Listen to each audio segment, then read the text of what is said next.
आकर की GPS monitoring किया जाएगा। साथ ही साथ वहां पर भी वेबकास्टिंग के लिए हर मतलब विधानसभा वार जो कंट्रोल रूम है उसमें 3-3 स्क्रीन लगाया गया ताकि वहां की वेबकास्टिंग की मॉनिटरिंग की जा सके। एक बार और इस बार एक और नया चीज किया जा रहा है कि पीआरओ ऐप इंट्रोड्यूस किया गया। इससे हर 2 घंटे का जो वोटिंग प्रतिशत होगा वो जो है पब्लिक डोमेन पे दे दिया जाएगा। तो जैसे 9 बजे तक का होगा 7 से 9, तो लगभग 9:30 बजे तक आप लोग को उपलब्ध हो जाएगा पब्लिक डोमेन पे। फिर उसके बाद 11 बजे पुनः एंट्री किया जाएगा सारे पीआरओ के द्वारा, मतलब प्रिजाइडिंग ऑफिसर के द्वारा, पीठासीन पदाधिकारी के द्वारा हर 2-2 घंटे पे उस पर वोटर टर्नआउट डाला जाएगा ताकि ससमय पब्लिक डोमेन पे डेटा अवेलेबल हो सके। अब क्योंकि ये हमारा चुनाव समाप्ति के अंतिम 48 घंटे हैं तो इसमें कुछ विशेष नियम होते हैं, ये मैं पुनः दोहरा देती हूँ। वैसे आप सभी को पता है कि अब फिर हमारे सेक्टर ऑफिसर के वाहन है, 2 वाहनों पे ईवीएम रहते हैं, सारे वाहनों जीपीएस युक्त है।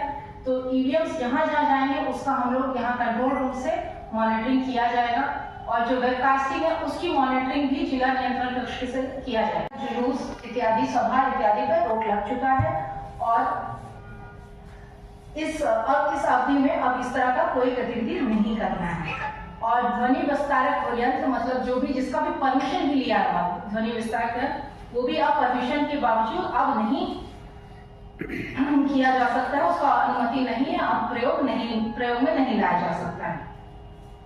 साथ ही जो हर बूथ है उसमें 100 किलोमीटर के दायरे के अंदर किसी भी प्रकार के चुनाव पर रोक लगाया गया। तो अगर किसी भी पॉलिटिकल पार्टी या कैंडिडेट को अपना कुछ भी प्रचार करे 100 मीटर के दायरे के बाहर ही कर सकते हो, उसके अंदर। और क्योंकि मीडिया के बंधु भी यहाँ पर, तो आप लोगों को जो पास इशू किया गया उसके पीछे आप देखिए उसमें भी 100 मीटर का दायरा लिखा हुआ है, उसके अंदर आप कोई राजनीतिक इंटरव्यू नहीं ले सकते हैं। 100 मीटर के बाहर ही किसी भी प्रकार का प्रचार या इंटरव्यू लिया जा सकता है। कोई अगर अपना वाहन भी ला रहा है तो वो भी 100 मीटर के बाहर ही रहेगा, 100 मीटर के दायरे के अंदर सब चीज प्रतिबंधित है। जो सार्वजनिक वाहन है मतदान के दिन वो मतलब इस तरह से ये अलाउड नहीं होता। हाँ, निजी वाहन अलाउड है, वो बता दी 100 मीटर के दायरे के अंदर किया जा सकता है। इसके अलावा जो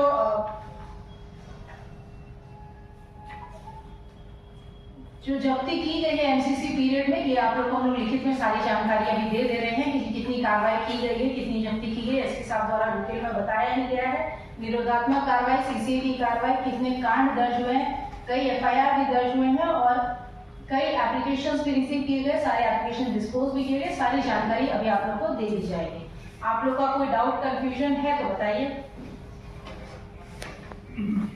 मैं पुनः आपके समक्ष बता देती हूँ कि सभी मतदान केंद्रों पर वेबकास्टिंग की सुविधा दी गई है। ये वेबकास्टिंग न केवल मतदान कक्ष के अंदर है बल्कि मतदान कक्ष बाहर भी है, जो परिसर वो भी वेबकास्टिंग में आएगा। प्रत्येक मतदान केंद्र मतलब जो कक्ष होता है उसके अंदर मोबाइल फोन ले जाना वर्जित है। ये पोलिंग एजेंट के लिए भी वर्जित है और जो मतदाता उनके लिए भी वर्जित है। अगर कोई मतदाता मतदान केंद्र पे मोबाइल फोन लेकर जाते हैं तो वहां पर एक वॉलंटियर प्रतिनिधि है, उनके पास अपना मोबाइल फोन जमा कर सकते हैं, उनको एक टोकन दिया जाएगा। उसके बाद बिना मोबाइल फोन के वो जाकर मतदान कक्ष में मतदान करेंगे, पुनः वापस आकर टोकन लेकर अपना मोबाइल फोन कलेक्ट कर सकते हैं। हर मतदान केंद्र में एक वॉलंटियर मोबाइल फोन डिपोजिशन के लिए नियुक्त किए गए हैं और उनके पास मोबाइल फोन होल्डर और टोकन अवेलेबल है। साथ ही साथ जो बोगस वोटिंग की बात अभी एसपी साहब द्वारा की गई, उसको रोकने के लिए हर मतदान केंद्र पर, सारे मतदान केंद्रों पर एक और वॉलंटियर, महिला वॉलंटियर की प्रतिनियुक्ति की गई है ताकि पर्दानशी महिलाओं की अगर आवश्यकता पड़े तो जांच की जा सके। मतदान का समय जो है वो आप सभी को पता है कि सुबह 7 बजे से शाम 6 बजे तक है, परंतु 62 बूथों पर मतदान का समय शाम 5 बजे तक है। इस बार हमारे जिला का कोई भी मतदान केंद्र को रीलोकेट नहीं किया गया। इसका ये मतलब है कि मतदान केंद्र का जो ओरिजिनल स्थान है वहीं पे मतदान होगा, भले वो पहाड़ी क्षेत्र हो या सुदूरवर्ती क्षेत्र है हमारा।